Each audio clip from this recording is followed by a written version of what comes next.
Enfin, il existe une radio dynamique et proche de ses auditeurs. C'est Fréquence Évasion, la radio du Grand Sud sur le web. Écoutez la différence. Fréquence Évasion, info, interview et détente.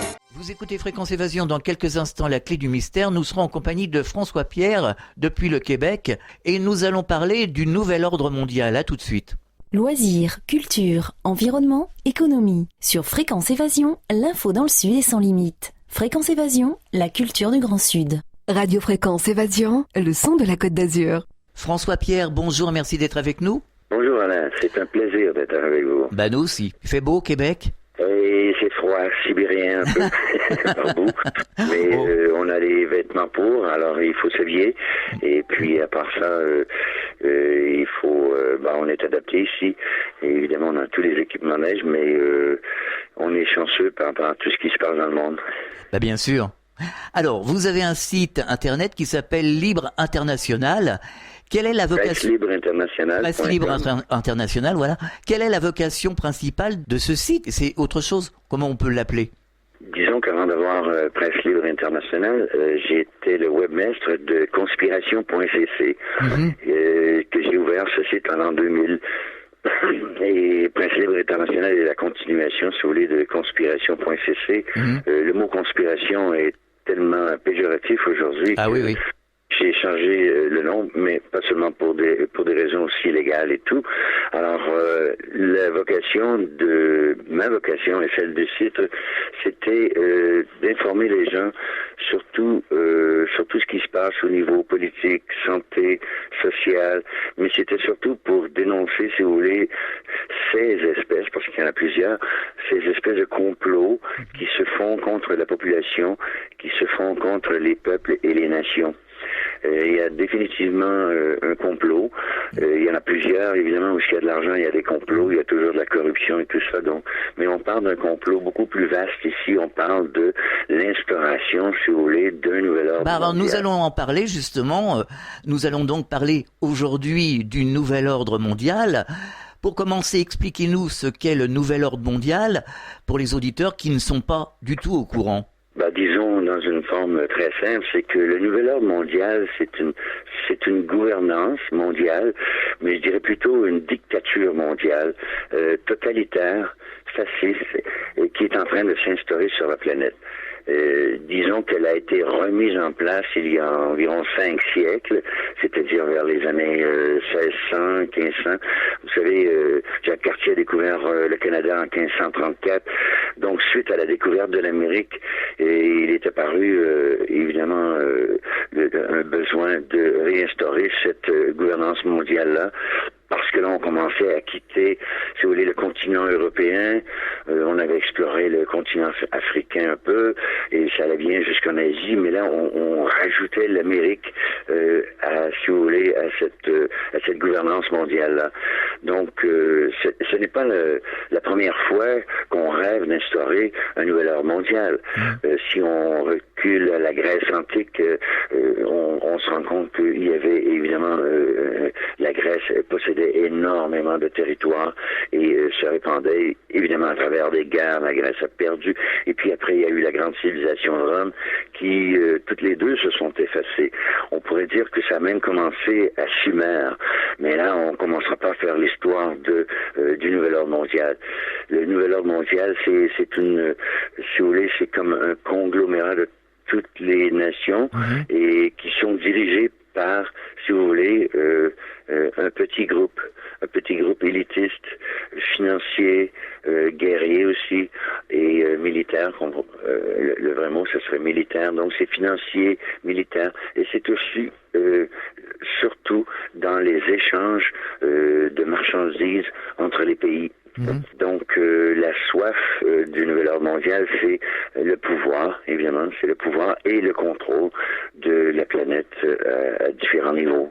Alors qui est à la tête véritablement, en haut de la pyramide, de ce nouvel ordre mondial? Beaucoup de factions sont à la tête de cet organisme-là. Disons qu'il y a le côté politique, il y a le côté religieux, et évidemment il y a le côté financier, qui sont tous ralliés ensemble pour, si vous voulez, essayer d'atteindre leur but, c'est-à-dire de devenir les maîtres de cette planète. Donc, toutes les religions ont rêvé, les religions principales ont toujours rêvé d'être la religion principale de la planète. Donc, les chrétiens ont voulu convertir tout le monde en chrétien, les islamistes en islam, et évidemment le judaïsme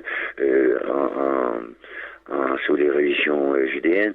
Maintenant, c'est la même chose aussi avec l'Orient. Mais on n'avait pas tellement de contact avec l'Orient, sauf à partir du 17-18e siècle. On a conquis la Chine déjà au début des années 1900 avec Mao Tse-tung. Mao Tse-tung, très peu de gens le savent, mais il avait été récupéré par le Skull and Bones, c'est-à-dire le crâne et os, qui était, si vous voulez, l'université de Harvard aux États-Unis. Ils avaient installé, si vous voulez, créé un collège de Harvard à Hong Kong, et devinez qui était un de leurs étudiants. Eh bien, il y avait Mao Tse-tung. Donc, Mao Tse-tung avait été formé, si vous voulez, par l'élite américaine pour créer ce nouveau communisme-là en Chine. Donc, évidemment, on a utilisé l'opium, on a utilisé beaucoup de trade avec la Chine pour, si vous voulez, reprendre le contrôle de ça. Ce sont les jésuites qui avaient pénétré dans, si vous voulez, la société chinoise et avaient commencé à leur impliquer, si vous voulez, les principes d'un espèce de communautarisme capitaliste et, si vous voulez, communisme. Donc, le nouvel ordre mondial a débuté, si vous voulez, a été remis en place, on dit en 1777. Adam Weishaupt est très mentionné. Il était un agent, si vous voulez, des Rothschild et aussi jésuite, mais il y avait 3 ou 4 personnes qui avaient, si vous voulez, comploté ou décidé de comment on était pour mettre en marche ce nouvel ordre mondial, déjà dans les années 1700. On le voit très bien sur le dollar américain. On voit cette pyramide avec l'œil dedans qui est un symbole qu'on appelle Illuminati. Le mot Illuminati veut dire illuminé. C'est regrettable qu'on ait sali le mot de l'illumination. On en parle beaucoup en ce moment. On en parle beaucoup un peu partout et sur les réseaux sociaux. Les Illuminati sont ceux qui savent, ceux qui connaissent, si vous voulez, l'agenda du nouvel ordre mondial, mais qui ne peuvent parler. Ils sont tous divisés, si vous voulez, réunis en différentes factions, en différentes sectes et organismes mondiaux. On peut, si vous voulez, on pourrait dire même que les 3 guerres mondiales ont été planifiées dans les années 1800. Donc la première guerre mondiale en 14-18 et celle de, évidemment, 39-45. La 3e guerre mondiale n'est pas arrivée, mais je crois qu'elle est en train de se faire. C'est que moi, j'ai toujours pensé, d'après mes déductions de tout ça, que la 3e guerre mondiale serait une guerre civile mondiale. Oui. Civile mondiale. Le but de ça, évidemment, c'est de contrôler les avoirs, les pensées, les agissements des populations. Une façon de les encadrer pour qu'on puisse, évidemment, avoir l'harmonie, que ça puisse fonctionner au niveau social. Mais, évidemment, sous, si vous voulez, une conscience assez élitiste et oligarchique, pour dire. Donc, ce sont, si vous voulez, ces élites de la planète qui existent et qui sont là de famille en famille depuis même bien avant Rome et qui ont pris, si vous voulez, le contrôle à travers la monnaie, l'argent, les échanges commerciaux, le militarisme. Il y a beaucoup de pays qui engageaient des militaires de la Prussie ou de l'Allemagne pour aller combattre d'autres pays. Évidemment, il fallait les payer. La Révolution française a été manipulée, montée de toutes pièces par la franc-maçonnerie. On accuse la franc-maçonnerie d'être, si vous voulez, un des think tanks. Think tanks, je veux dire les penseurs, les réalisateurs de cet agenda du nouvel ordre mondial. Ça remonte très haut aussi, mais comment haut ça peut remonter, je sais pas, mais est-ce que vous croyez que nous sommes seuls dans l'univers?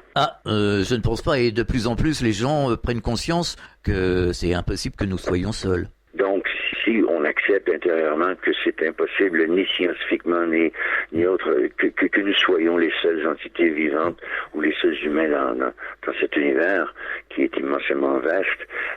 Alors il faut l'assumer. Il y a des gens qui me disaient, on n'est pas seul. Moi, je leur réponds, on n'a jamais été. Ouais. On n'a jamais été seul. On n'est pas seul dans l'univers, on ne l'a jamais été. Et si vous voulez, il faut retourner à l'histoire de Sumer pour comprendre la première civilisation humaine avec un système gouvernemental, un système scolaire, d'éducation, de santé, tout ça. Toute cette histoire-là a été écrite par des textes cunéiformes sur des espèces de cylindres en anglaise. C'est la première imprimerie. Donc, il faut vraiment être passionné de nos sources, de notre histoire, pour pouvoir comprendre l'évolution de l'humanité et de toutes ces civilisations à travers de cette engeance-là qu'on appelle les Anunnaki, par exemple. Et même les Anunnaki admettent qu'ils ne sont pas les seuls dans l'univers. Donc, est-ce qu'on va avoir je vous arrête une précision. Et c'est qui, ces Anunnaki? Ces Anunnaki-là, elles sont très... cette engeance-là est très bien décrite dans la Bible même.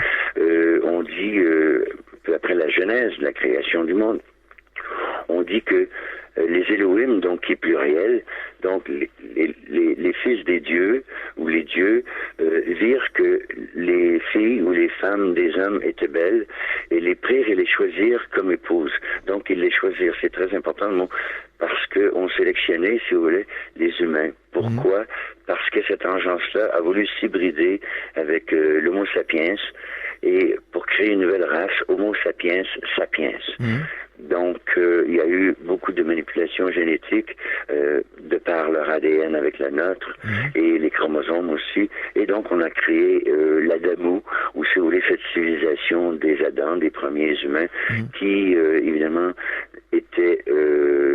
si vous voulez, un croisement à partir de, on pourrait dire, du Cro-Magnon, et puis de toutes les on pourrait dire, de Lucie, de l'Homo sapiens. Mais là, on a l'Homo sapiens sapiens, c'est-à-dire l'humain qui se réfléchit, qui se reconnaît en tant que conscience ou intelligence. Ouais. Donc, ces manipulations-là ont été faites dans un seul but, c'est que cette engeance-là avait besoin d'or pour protéger la planète. Il le mettait sous forme monoatomique pour l'ingérer et s'en nourrir, mais il y avait aussi l'or matériel qu'on pulvérisait en microparticules autour de l'atmosphère de leur planète initiale, leur planète d'origine qui s'appelle Nibiru. Il ne faut pas confondre Nibiru, qui est une planète qui tourne autour d'un soleil qu'on appelle une naine brune. C'est un soleil qu'on ne peut discerner seulement qu'à l'infrarouge. Et d'ailleurs, tous les radars que nous avons au pôle sud sont tous des radars infrarouges.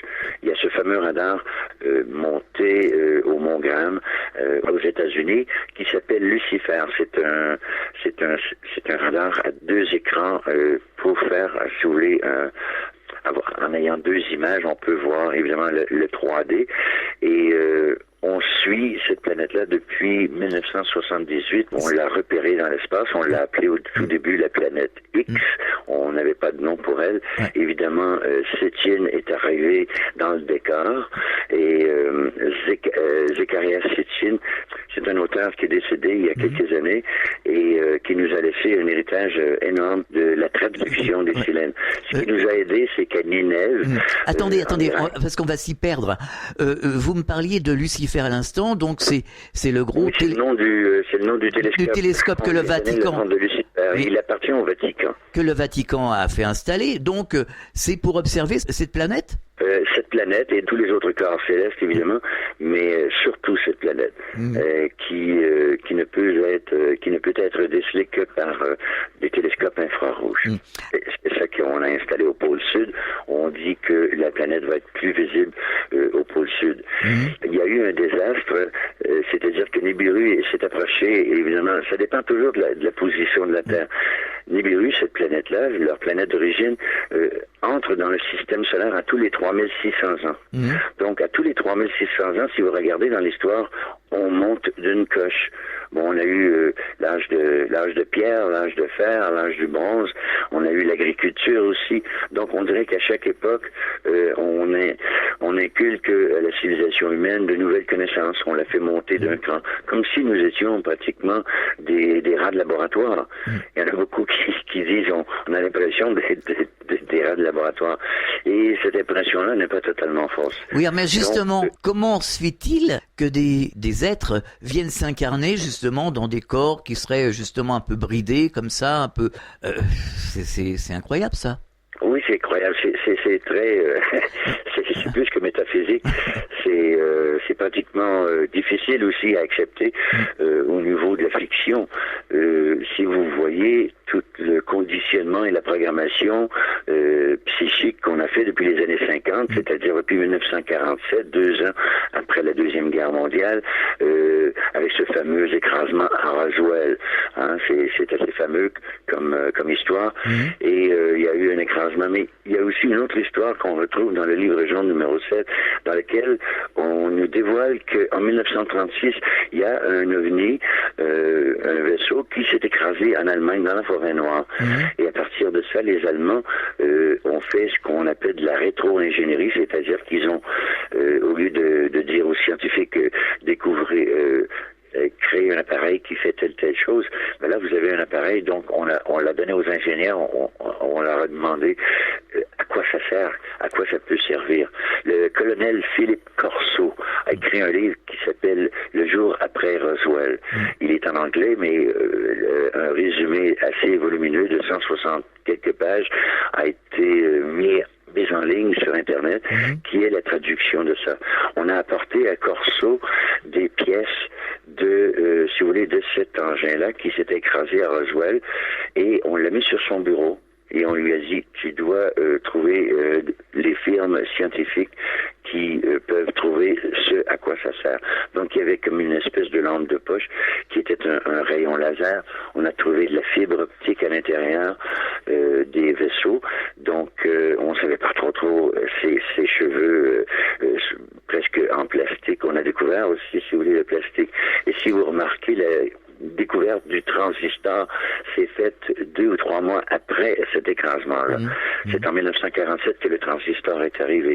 Évidemment, on n'avait pas encore de circuit, mais peu après, les premiers ordinateurs sont arrivés. Évidemment, on pourrait dire, la secte scientifique secrète est rendue à un point au niveau scientifique tellement plus avancé que ce qu'on nous montre à la télévision. Lorsqu'on nous dévoile une technologie, vous pouvez être certain que ça fait déjà au moins 2 décennies qu'on l'utilise et qu'on la développe. On marque une pause, on revient dans quelques instants. De Menton à Toulouse, Radio Fréquence Évasion, le soleil du Grand Sud. Sur Fréquence Évasion, les stars d'hier, d'aujourd'hui et de demain se racontent en toute liberté. Pour en savoir plus, cliquez sur Programme. Bon surf sur le site de Fréquence Évasion, www.fréquenceévasion.com. Partout dans le Grand Sud, Fréquence Évasion. Nous sommes de retour sur Fréquence Évasion, toujours en compagnie de François Pierre depuis le Québec, qui a un site qui s'appelle Presse Libre Internationale. Et aujourd'hui, sur Fréquence Évasion, dans la Clé du Mystère, nous parlons du nouvel ordre mondial. Comment se fait-il qu'aujourd'hui, on n'arrive jamais, alors dans le domaine de l'ufologie, dans le domaine du complot, etc., on n'arrive jamais à voir la preuve ultime. C'est-à-dire qu'on arrive sur une piste et puis hop, tout s'en va comme dans une voie sans issue. C'est ça qui est incroyable. On n'arrive jamais à avoir une preuve ultime. Tout est un peu éparpillé comme ça. Pourquoi ? Parfois, il y a des preuves qui sont ultimes. On les voit pendant quelques secondes et après on les fait disparaître. On fait disparaître ces preuves-là. Évidemment, il y a le secteur 51, en anglais Area 51, aux États-Unis. Mais ce n'est qu'un pauvre petit exemple.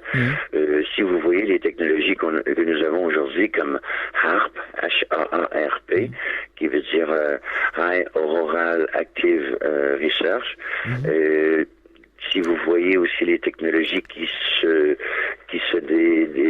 qu'on peut voir à Pine Gap, qui est P-I-N-E-G-A-P, SAP. Ça, c'est l'équivalent de HAR, mais c'est en Australie. Il y a beaucoup de centres aussi, comme je ne sais pas si je vais bien le prononcer, Arecibo, au Porto Rico. Il y a plusieurs endroits. Les Russes aussi ont des bases.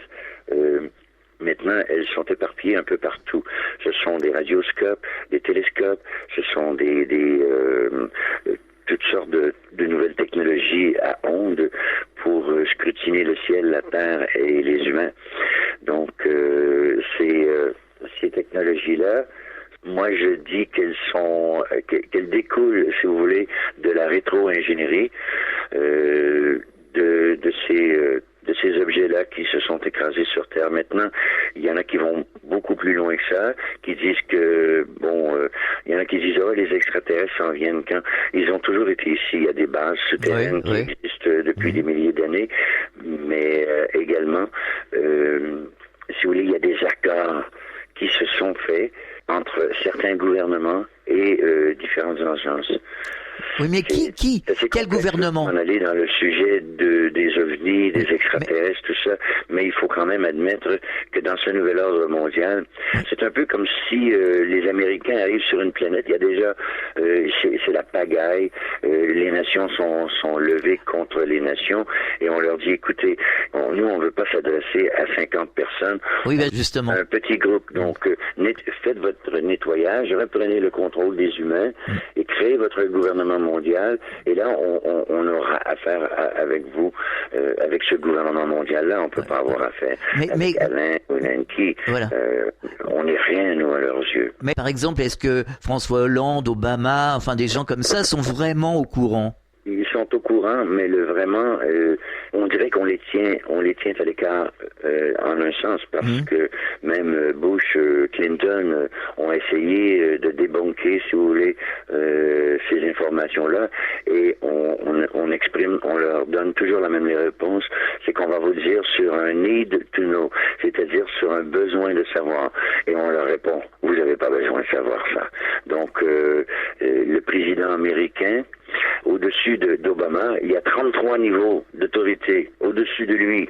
Il décide de rien. Aucun président ne décide de rien. Hollande n'écrit pas ses discours. Sarkozy n'écrit pas ses discours.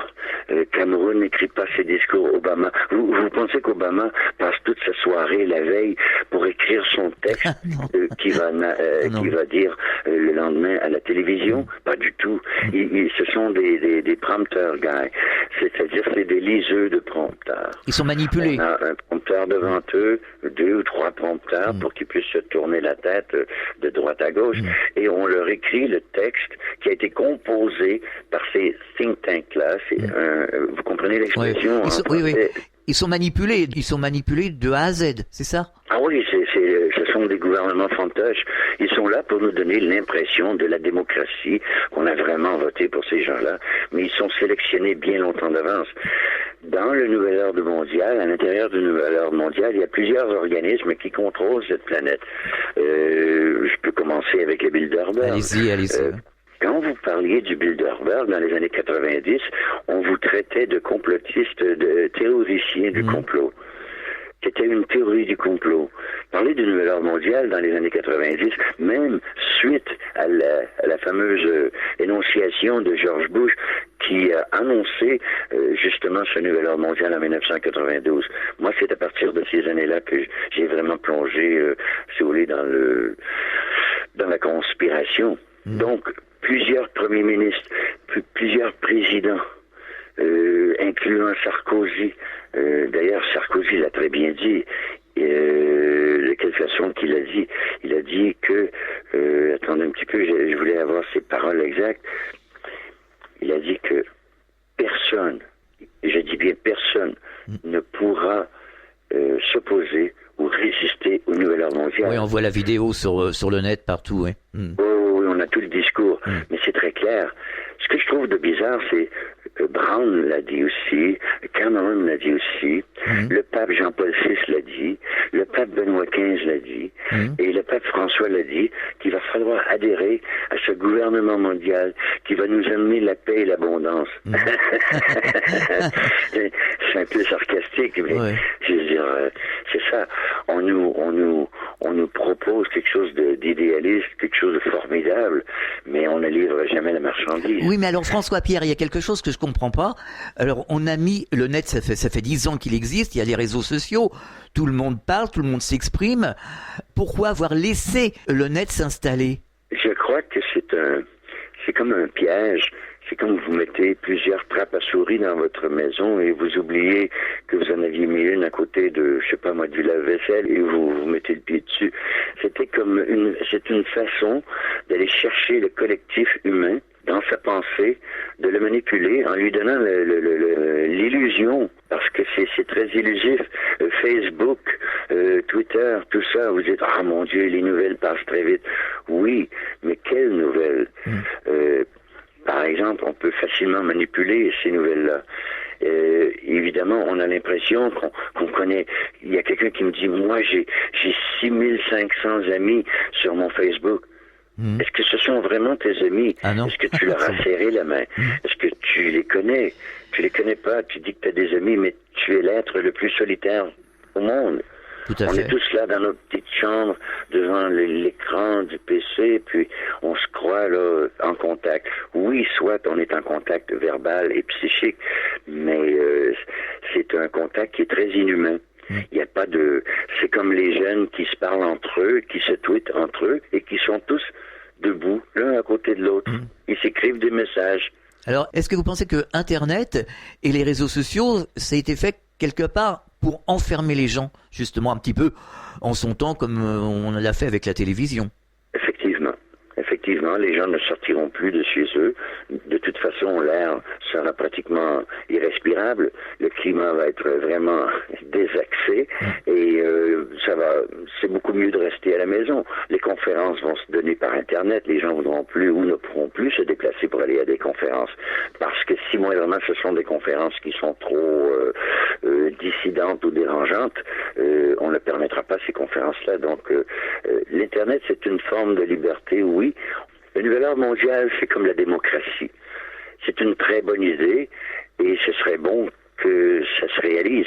Mais la démocratie n'a jamais existé. Démos, Kratos, ce n'est pas le peuple qui dirige, ce n'est pas le peuple qui s'auto-dirige. Le peuple n'a jamais appris, on n'a jamais voulu que le peuple s'auto-dirige. Et d'ailleurs, c'est la raison pour laquelle on est en train de briser toutes les nations et toutes les cultures aussi.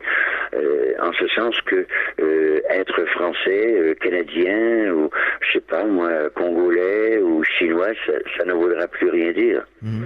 Parce que dans ce pays-là, il va y avoir tellement de culture et de race et de religion que la personne qui va naître au Congo, si moi je suis un natif du Québec, un autochtone, mais si je m'en vais vivre au Congo et que j'ai un enfant qui naît au Congo, il va être congolais. Oui, mais aujourd'hui, on rend la vie impossible sur la planète au niveau écologique, au niveau météo, enfin c'est un peu catastrophique. Hein. Donc même ces gens-là, les responsables des gouvernements, même au-dessus, ceux qui vivent sur la planète, eux aussi vont le subir. En un sens, oui, mais je crois qu'on leur donne à eux-mêmes l'illusion de la protection, c'est-à-dire qu'ils vont être sauvés, ils vont être protégés. Si jamais il y a un chaos mondial, on pourrait appeler ça une guerre civile mondiale due justement à l'alimentation qui va devenir très chère et qui va être de plus en plus rare, aussi au chômage qui grimpe, donc à la pauvreté, tout ça va créer un chaos. Faut pas oublier que leur motto, leur devise à ces gens-là, au nouvel ordre mondial, c'est Ordo ab chaos. Mais ce n'est pas la phrase originale philosophique de Ordo ab cosmos. Ordo ab chaos vient de la sentence Ordo ab cosmos, c'est-à-dire le cosmos c'est créé à partir d'un ordre, d'une harmonie, des lois de physique et des lois de la chimie et les constellations en dépendent. L'hydrogène sur le Soleil et l'hydrogène qu'on a ici, c'est le même hydrogène. Ouais. Donc, Ordo ab chaos, c'est-à-dire qu'on crée le chaos, la confusion, la désolation, et c'est un peu le principe c'est le problème action-solution. Donc, on crée des problèmes, et là, les gens, dans leur, si vous voulez, dans leur désarroi, sont prêts à accepter n'importe quelle solution. Il faut sortir de ce chaos. Quelle solution nous proposez-vous? Bien, voici la solution. Vous devez nous obéir. C'est tout simplement ça. Vous devez nous obéir. Parce que si on dit « je suis à l'écoute », oui, mais écouter, lorsqu'un parent dit à son enfant « je veux que tu m'écoutes », le mot « écouter » ne veut pas dire « écouter ». Ça veut dire « je veux que tu m'obéisses ». Mon père, très jeune, j'ai dit « pourquoi pas tu t'es pas posé de questions sur le système, la corruption, tout ça ?» Il dit « on n'avait pas le droit de poser des questions ». François Pierre, à la fois, les gens réfléchissent quand même, les gens prennent conscience. Moi, je vois de plus en plus autour de moi, les gens prennent de plus en plus conscience, sont conscients de ce qui se passe. Il y a aussi la planète, la nature, elle s'en fiche du nouvel ordre mondial. Est-ce que vous ne pensez pas que quelque part, il va y avoir un renversement de la situation et que la nature, par exemple, la planète va se venger? Oui, et je crois même plus que ces gens-là le savent que la planète va passer à travers d'un havoc vraiment terrible. Et c'est la raison pour laquelle, si vous voulez, on va refaire le monde, un nouveau monde qui va durer quoi, 1000 ans, peu importe. C'est de créer l'hégémonie mondiale par un gouvernement unique, corporatiste, élitiste et globaliste. Exemple, l'ONU. L'Union européenne, l'ONU est l'enfant de la Société des Nations. Après la Première Guerre mondiale, ça n'a pas fonctionné.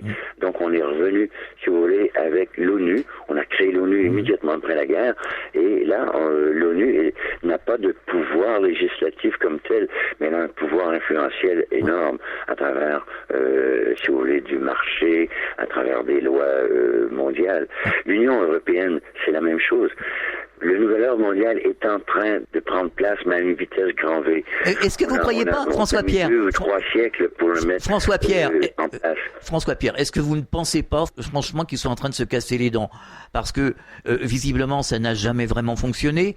Aujourd'hui, les choses s'accélèrent à une vitesse incroyable à tous les niveaux. Est-ce que vous n'avez pas l'impression que là, on arrive à la fin de quelque chose et que justement ce nouvel ordre mondial ou je ne sais qui sont en train de se casser les dents? Oui, exactement. Il y a une raison à cela. C'est que je vous ai dit au tout début que les Anunnaki eux-mêmes savaient qu'ils n'étaient pas les seuls dans l'univers. Tout à fait. Donc il y a d'autres agences qui sont venues nous visiter. Si on se réfère seulement à l'honorable Paul Hellyer, qui est l'ancien ministre de la Défense du Canada dans les années 80 sous le règne de Pierre Elliott Trudeau, Paul Hellyer, c'est quand même pas un 2 de pique, hein?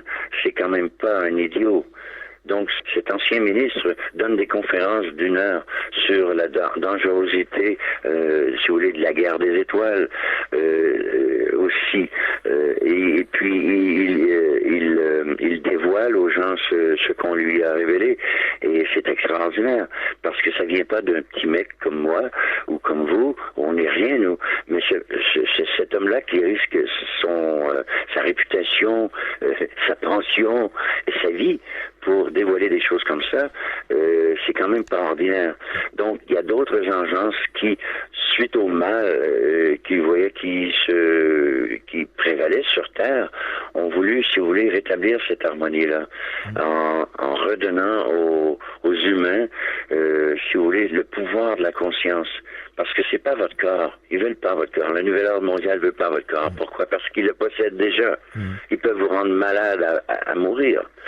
Ils veulent pas non plus votre sueur. Parce qu'ils ont des robots. On a des robots qui peuvent faire tout le travail de tous les humains sur Terre. Donc, c'est quoi ils veulent? Ils veulent la conscience. Et cette conscience-là, elle est divine. Elle est de source et d'essence divine. Mais ça, on peut pas l'avoir. On peut pas l'obtenir, hein?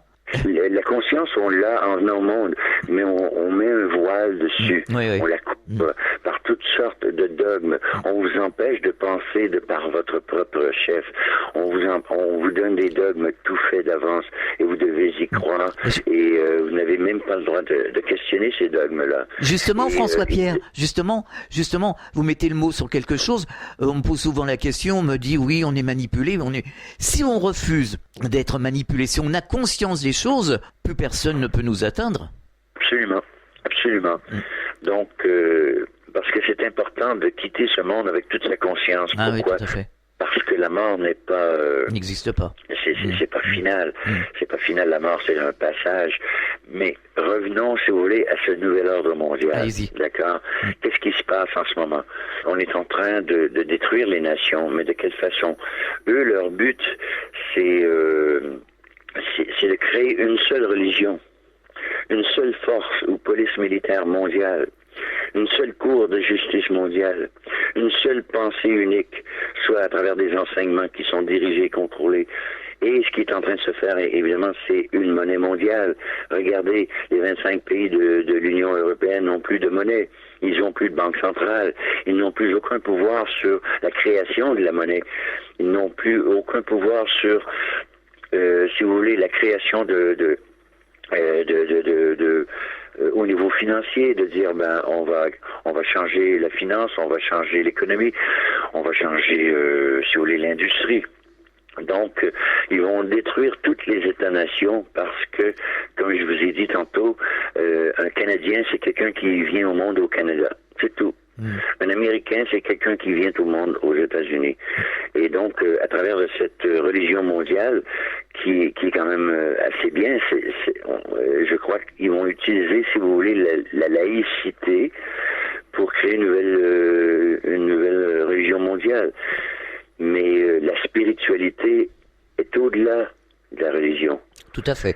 Et c'est cette spiritualité-là qui est venue au monde dans les années 60. Il est arrivé beaucoup de choses dans les années 60 et je crois qu'on a eu des visites, disons, dans le milieu des années 50. Il y a même le président des États-Unis, Eisenhower, qui dit oui, j'ai rencontré les extraterrestres. Il y a sa fille qui a fait une vidéo une entrevue avec, je me souviens plus du nom, là, mais enfin, et puis il y a beaucoup de gens qui sortent de l'ombre. Donc ça veut dire que qu'on les appelle les gris, les grands blancs, ou tout ça, les reptiliens, les humanoïdes, les pléiadiens, ceux de Vega, Sirius, je sais pas trop moi. C'est que la Terre est une espèce de bibliothèque d'ADN. C'est une librairie d'ADN. Donc, lorsqu'on a besoin d'ADN, on vient sur Terre, on prend 2-3 plantes, 2-3 animaux, 2-3 humains, je sais pas moi, et puis on récupère l'ADN, parce que l'ADN, c'est la clé de la vie, et si vous voulez. À travers la spiritualité, on découvre que le Créateur et la création ne font qu'un. Donc, la conscience universelle, l'intelligence suprême, se retrouve à l'intérieur de chaque molécule, de chaque atome, de chaque ADN, que ce soit une plante, un animal, un humain, un arbre. Les arbres sont plus conscients que les humains. Ils n'ont pas l'intelligence, ils n'ont pas de cerveau, mais ils sont conscients. Nous, les arbres... François-Pierre, l'intelligence, c'est pas véritablement le cerveau. La véritable intelligence, c'est l'intelligence du cœur. Oui, absolument. Le cœur, c'est, si vous voulez, c'est le centre moteur électromagnétique. D'où vient le courant qui fait que le cœur fait tout? Il vient d'où ce courant électromagnétique-là qui fait battre le cœur? Donc le cœur, si vous voulez, c'est la centrale. Et c'est à travers du cœur que, si vous voulez, l'intelligence, la vraie intelligence prend place. Et c'est à travers du cœur que l'intelligence s'unit et se réunit, parce qu'on était divisés, s'unit avec la matière. Mais la matière, elle est spirituelle aussi. En ce sens que, je veux dire, c'est grave, on a 106 éléments dans la charte de Mendeleïev, en commençant par l'hydrogène, on a l'oxygène, etc. Qu'est-ce qu'on retrouve sur le Soleil? On retrouve de l'hydrogène, de l'oxygène et de l'hélium. Dieu le Père, ça pourrait être l'hydrogène, duquel tous les autres atomes proviennent. Le Fils pourrait être l'oxygène. Pourquoi pas? Donc l'hydrogène et l'oxygène ensemble créent quelque chose de vraiment spirituel. On l'appelle le Saint-Esprit, mais c'est l'eau. L'eau qui peut être sous forme de vapeur, de gaz, d'eau ou de glace. Mais c'est toujours de l'eau. Et de l'eau, on dit, où il y a de l'eau, il y a de la vie. Donc, je suis la vie, la lumière, le soleil, la voix. Donc, toutes les religions sont, dans le fond, à la base, des religions astro-théologiques. Mais on a enlevé toutes les significations et toutes les connaissances astrologiques ou astronomiques, si vous voulez, des religions, pour pour que l'homme soit complètement déconnecté de la nature, de sa propre nature, de son corps. On n'a pas conscience de son corps, sauf quand on a mal à quelque part. Si on a mal à quelque part, on dit si vous avez mal à la jambe, vous dites mon Dieu, ma jambe me fait mal. Vous venez de réaliser que vous aviez une jambe. À part ça, vous ne pensez jamais à vos jambes. Tout à fait. Oui. Et lorsque vous passez à côté d'un arbre, vous ne pensez pas à l'arbre, vous ne le regardez même pas, vous ne le saluez pas. Mais je suis pas con. Si vous commencez à serrer un arbre, c'est incroyable ce qui va vous arriver. Mais ce qui ça peut être incroyable, c'est qu'une ambulance vient de vous chercher et vous met une combinaison et vous amène à l'asile des fous.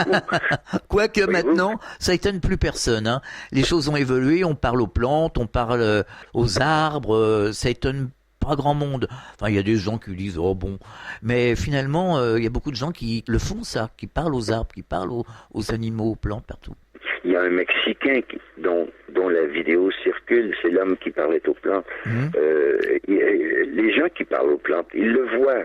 Ils le sentent. Oui. Les gens qui parlent à leurs animaux finissent par les comprendre aussi. Ah, bien sûr. Vous avez un chien, ça fait quelques années que vous avez un chien, vous comprenez tout son langage. Tout à fait. Évidemment, c'est un langage corporel, mais vous savez exactement ce qu'il veut. C'est comme la mère, lorsque son enfant pleure, elle sait si c'est parce qu'il a soif ou s'il a mal ou si... On finit par... vous l'avez dit, la clé, c'est le cœur. Ouais. Le cœur est le centre de l'être de l'humain. Ouais. C'est le centre. On est en symbiose avec les animaux. Cerveau, et c'est là que le cérébral est capturé. Il y a une différence entre une émotion cérébrale et une émotion qui provient du cœur. Le cœur, lui, a des sentiments. Il ressent, il sent. Les gens me disent, est-ce que tu crois en Dieu? J'ai pas besoin d'y croire, je le connais, je le sais. Je sais que Dieu existe. J'ai pas besoin d'être athée. Mais je ne crois pas à la définition de Dieu qu'on m'a donnée. Non, tout à fait. Cette définition de Dieu-là, c'est qu'on a créé Dieu à l'image de l'homme, et non pas l'inverse. On marque une pause, on revient dans quelques instants. Enfin, il existe une radio dynamique et proche de ses auditeurs. C'est Fréquence Évasion, la radio du Grand Sud sur le web. Écoutez la différence. Fréquence Évasion, info, interview et détente. Votre soirée télé sur les 6 chaînes et la TNT. Qu'allez-vous regarder ce soir? Pour en savoir plus, cliquez sur Programme TV. Fréquence Évasion vous propose le programme de votre soirée grâce à programme-télé.org. Bonne soirée à la télé ou sur Fréquence Évasion. Fréquence Évasion, le soleil du Grand Sud. Nous sommes de retour, nous sommes toujours en compagnie de François Pierre. Nous parlons du nouvel ordre mondial en direct du Québec par téléphone.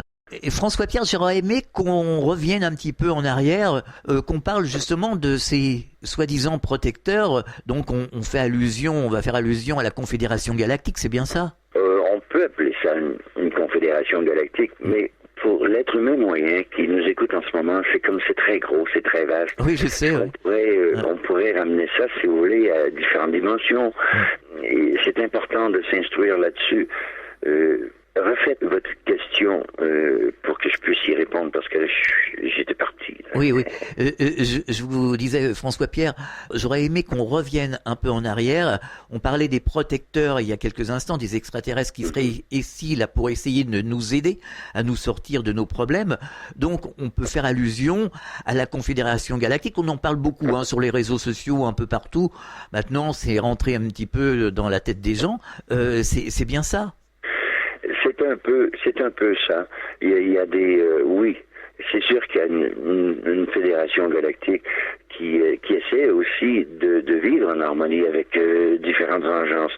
Ça se fait à travers des échanges c'est toujours des échanges de matière, c'est-à-dire des minéraux, des plantes, la vie, l'ADN, tout ça. On s'échange de la matière, un peu comme on le fait ici dans le commerce mondial. La Terre est à l'image de ce qui se passe dans le cosmos. Maintenant, vous parlez de ces protecteurs-là. L'âme, c'est, si vous voulez, la conscience ou l'esprit qui habite l'humain. Mais l'humain n'avait pas cette conscience-là il y a très très longtemps. On parle de choses aujourd'hui que nos ancêtres ne connaissent même pas le langage. Donc, il y a des agences, peut-être pas énormes, mais il suffit de une ou deux agences qui soient plus évoluées au niveau spirituel et beaucoup plus évoluées au niveau technologique. Je vais vous donner un exemple. Lorsque j'ai étudié les Anunnaki, je me disais à moi-même, après avoir étudié toutes les religions, incluant le bouddhisme, l'hindouisme, le Tao, le zen, je me disais, mais ces gens-là, ils étaient tarés, ils étaient pleins de complexes, de supériorité, ils avaient de graves problèmes sexuels, ils étaient un peu très hédonistes, mais dans un sens, ils n'avaient pas beaucoup de spiritualité. Ils avaient peur aussi de donner toutes les connaissances à l'humain, parce qu'ils savaient tôt ou tard que l'humain, de par ses connaissances, ne pourrait plus être dominé et contrôlé. Et c'est de ça qu'ils avaient peur. Donc, à quelque part, il y a sûrement, dans cette fédération-là, une faction qui leur a dit, écoutez, n'ayez pas peur, on va donner la connaissance aux humains. Si vous l'avez, vous avez fait ce que vous avez fait avec, les humains pourront faire de plus grandes choses encore. Il y a quelque chose de très grave qui est arrivé, et 3500 ans avant Jésus-Christ, à quelques siècles près, c'est la destruction de Sodome et Gomorrhe. Ces fameux Anunnaki-là, ils étaient divisés entre eux. Il y avait, si vous voulez, les Enkiites, c'est-à-dire les descendants d'Enki, et les Enlilites, c'est-à-dire les descendants d'Enlil. Yahweh, dans la Bible, représente Enlil. Enlil qui est un dieu courroucé, vengeur, jaloux. Il n'y a rien de spirituel dans ce que je viens de vous dire là. Non, c'est vrai. Et c'est là qu'on voit qu'on a créé Dieu à notre image. Mais enfin, c'est contraire, c'est que ces dieux-là, nous créons à leur image et leur ressemblance. Il y a deux mots dans la Bible, c'est que les Elohim créèrent les humains à leur image et leur ressemblance, c'est-à-dire leur image physique. Donc physiquement, on a des traits de ces ancêtres-là, et aussi on a toutes les émotions, toute la gamme d'émotions, la jalousie, autant la compassion. Ces gens-là faisaient preuve de compassion de temps à autre. Ils avaient leur sagesse. Mais on voit que la sagesse que nous possédons aujourd'hui est beaucoup plus évoluée. Quand vous entrez dans le domaine de Nassim Haramein, par exemple, qui vous parle de géométrie sacrée, tout ça, et que cette géométrie sacrée-là, on la retrouve dans une fleur de tournesol, dans un coquillage, exemple, qu'on appelle le Nautilus, on voit que la vie, l'ADN, croît en spirale.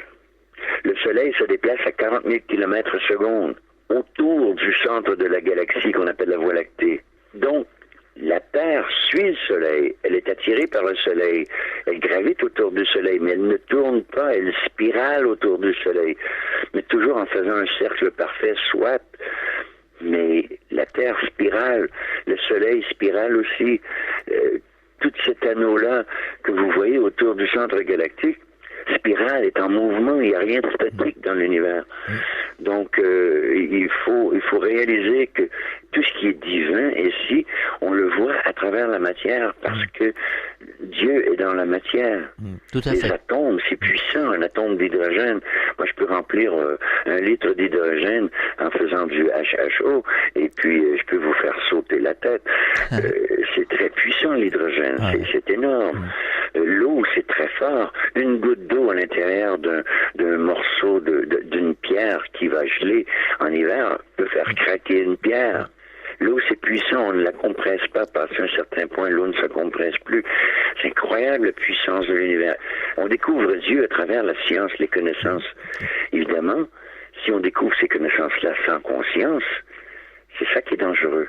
Tout C'est à que fait. là, on a des alchimistes noirs. Les alchimistes sont à la solde de ce nouvel ordre mondial-là. Alors justement, François-Pierre, on a 7 minutes pour conclure. Oui. Aujourd'hui, vous reviendrez, parce qu'on pourra en parler des heures. Aujourd'hui, le but de ce nouvel ordre mondial n'est pas atteint. Et sera-t-il atteint, vraisemblablement? Il est en train d'être atteint, mais je crois que... Ou il est en train de s'effondrer? Il n'est pas en train de s'effondrer? Les escrocs qui sont derrière ça risquent d'avoir la surprise de leur vie, parce que moi, je vois l'évolution qui se fait, je vois la conscientisation qui se fait, mais en même temps, eux mettre les doubles mesures de contrôle. On nous attaque quotidiennement, à chaque minute de la journée, par des armes de distraction massive. On vous distrait de votre chemin, de votre cheminement. On est en train d'atteindre aussi tout ce que vous possédez, intérieurement et extérieurement. Le mondialisme en est le bras de fer. Le mondialisme a été créé, évidemment, par ce nouvel ordre mondial-là. Le mondialisme, si vous voulez, c'est le bras de fer. On pénètre dans le pays à travers du mondialisme et des échanges internationaux. Et là, on se retrouve 10 ans, 20 ans plus tard, avec la privatisation des biens et services de tous les pays, incluant le gouvernement. Le gouvernement est privatisé. C'est privatisé, que vous soyez de gauche ou de droite.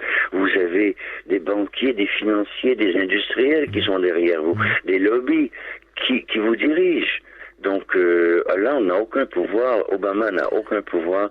Dites-vous qu'à tous les matins, on lui dit quoi faire, on lui dit quoi dire, et on lui dit comment ça va se passer. Mais les peuples, eux, ont le pouvoir. Si les peuples réagissent, on peut retourner la situation. Oui, par contre, ce qu'on crée, c'est qu'on crée des révolutions. La Terre révolutionne sur elle-même, c'est-à-dire qu'elle fait un tour sur elle-même. Une révolution, lorsque vous avez terminé le cercle, vous revenez au même point de départ. C'est juste que le nom change, c'est un nouveau dirigeant, un nouveau parti, un nouvel agenda, mais qui mène toujours au même endroit. Toutes les révolutions ont été planifiées et montées de toutes pièces. On nous pousse à bout, on se révolte, et là on dit, c'est la révolte du peuple. Oui, mais on a fait exprès pour vous révolter. On vous a piqué, on vous a volé, on vous rend malade. C'est sûr qu'il y a une conscientisation de masse qui se fait, mais on est totalement imbibé par la télévision, les films, la radio, les journaux, les magazines, les livres, jusque dans les chansons, la musique. Les jeux vidéo sont horribles. On est en train de créer une décadence. On est en train de rendre l'humain le retour à la bête. Les animaux ne font pas souffrir, même les prédateurs ne font pas souffrir leur proie. Bon, évidemment, la presse est tellement importante qu'on a récupéré la presse, mais ça fait des décennies qu'on a récupéré la presse. Bon, il y a la presse de gauche et de droite, on a l'impression qu'on a vraiment le choix, mais on n'a pas le choix. On a le choix entre les deux, mais il n'y a pas de choix consciencieux là-dedans. Et puis, évidemment, il y a plein d'institutions. J'ai nommé Bilderberg, mais il y a aussi le Fonds monétaire international, il y a la Banque mondiale, il y a le CFR, le Conseil des relations étrangères, qui forment les nouveaux qui vont appartenir à l'élite. On leur enseigne. Moi, ça me fait rire. Les étudiants sont dans la rue, et puis ils sont là, ils brandissent des pancartes, ils disent « Nous voulons avoir le droit à l'éducation, même gratuite ». Ouais, je suis bien d'accord, mais quelle éducation? Qu'est-ce qu'on enseigne aux gens qui veulent devenir médecins? C'est vrai. On leur enseigne des pilules.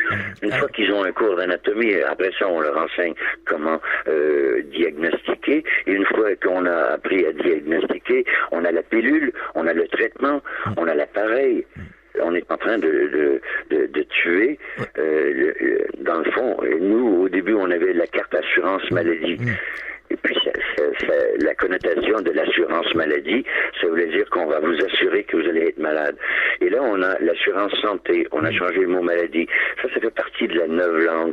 On a un nouveau langage qui est en train de s'instaurer. Il y a des institutions comme le Tavistock, l'Institut Aspen, les grandes universités, que ce soit Harvard, Oxford, peu importe, la Sorbonne pour la France. On forme les gens selon le modèle de pensée de l'élite. Les gens rêvent de faire 1 million par année. On n'a qu'à être un joueur de foot et on va gagner 3-4 millions par année. Maintenant, il y a beaucoup d'hypersexualité. On est en train de déjanter les gens avec un pouvoir extrême. La sexualité est très puissante par rapport lorsqu'elle est véhiculée à travers de l'amour de l'autre, de l'échange, de la fusion. Mais la sexualité que je pourrais appeler récréative se fout totalement de l'autre. On parle d'enseigner à des enfants la masturbation. Écoutez, on l'a appris tout seul, il n'y a pas personne, il n'y avait pas d'adultes qui venaient jouer avec nous. On l'apprenait selon notre propre évolution. L'enfant n'aura plus le droit d'être un enfant, il va falloir qu'il soit mature. Et d'ailleurs, ils sont très très intelligents. On est en train de consolider aussi une gouvernance mondiale en commençant par la matière financière, donc les crises financières. Il y en a une qui se prépare, qui va être drôlement intense, mais aussi par l'environnement. Regardez le réchauffement climatique qui est une arnaque au plus haut degré. On a instauré une taxe du CO2. On n'a pas diminué du tout, mais du tout, la pollution. C'est que là, si vous polluez, vous avez le droit d'acheter des tickets de CO2. Donc vous achetez des tickets de CO2, vous avez le droit de polluer, mais ça va vous coûter tant. Donc on n'a rien. L'endettement intensif des pays à l'aide des supercheries très François Pierre, on va être obligé d'arrêter parce que là on va dépasser. Vous reviendrez une autre fois. J'aurais juste aimé qu'on dise 2 mots sur Presse Libre Internationale. Donc quels sont les sujets que vous traitez brièvement et comment réagissent les gens? Donc moi sur Presse Libre Internationale, je dénonce tout ce qui nuit à la conscience. Je suis un être très spirituel et tout ce qui nuit à la conscience, c'est-à-dire je dénonce la dangerosité de tout ce qu'on nous entre dans le corps, les vaccins, l'aspartame, le fluor, j'ai commencé avec ça. On dénonce aussi toutes les magouilles et la corruption qui se fait au niveau des gouvernements, du vol des impôts, du vol des taxes et tout ça. Je dénonce aussi la déstabilisation totale de tous les tissus sociaux, de la famille, de l'individu. Je tiens les gens au courant. Par contre, je n'endosse personne. Je n'appartiens à aucun groupe, aucune religion. Je n'appartiens à aucune organisation, rien. Je suis un homme libre. Je suis venu au monde libre et je vais mourir un homme libre. Et croyez-moi, c'est tout un travail. La liberté n'est pas acquise. Il y a un prix très cher à payer pour la liberté. C'est pas gratuit. La vérité n'est pas gratuite, ni la liberté. C'est pour ça, réagissez. Nous libère, nous affranchit de cet esclavage abject dans lequel on nous a, si vous voulez, plongé, complètement noyé. Ouais. Donc, Presse Libre Internationale n'endosse aucune religion, aucun parti pris. Je mets les nouvelles que je reçois ou que je trouve sur la vie extraterrestre, sur, si vous voulez, les sociétés secrètes, sur tous les plans secrets concernant aussi les extraterrestres, tout ce qu'on a, mais surtout en ce moment, j'axe sur la santé. Si on arrête de prendre leur poison, déjà, on va commencer à penser un peu mieux. Parce que moi, ce que je dénonce, je vais me faire arrêter. Vous n'aurez plus le droit de dire à quelqu'un « Hey, prends pas ces vaccins-là, tu vas mourir. » Il y a du mercure là-dedans, il y a des adjuvants qui sont hyper toxiques. Les OGM, regardez, on est en train de contrôler l'alimentation à travers des OGM, mais aussi à travers des brevets sur les semences et tout ça. Moi, ce que je veux faire aussi, c'est pas seulement parler des problèmes, je vais apporter beaucoup de solutions et j'en ai apporté beaucoup. François Pierre, ça fera l'objet d'une autre émission parce que là vraiment on va dépasser. On a des solutions parce qu'il y a des solutions pour contrer à ce nouvel ordre mondial. On en parle souvent. Ni par la violence qu'on pourra y arriver ou ni par la violence, ni par quoi que ce soit. Ce sera par la conscience et au lieu d'une révolution, moi je veux qu'on fasse une évolution. Eh bien, je vous propose de faire une deuxième émission justement sur les solutions, comment se sortir de ce marasme. Alors, redonnez-nous l'adresse de votre site Presse Libre Internationale. C'est Presse Libre Internationale, parce que presse est féminin, .com, presselibreinternationnelle.com. D'accord. Alors, venez vous enrichir, venez partager. Si vous avez des articles ou si vous êtes au courant de choses vraiment noires ou occultes qui se passent dans votre pays ou votre région, envoyez-moi un mail, envoyez-moi ces dossiers-là. Moi, je diffuse tout ce que les gens de bonne foi veulent nous faire connaître. C'est une invitation à tout le monde de participer. Merci François Pierre d'avoir participé à cette émission et à très bientôt sur cette antenne. Au revoir. Merci de m'avoir invité, Alain. C'est une joie et aussi un honneur de pouvoir partager avec vous. À bientôt. Fréquence Évasion.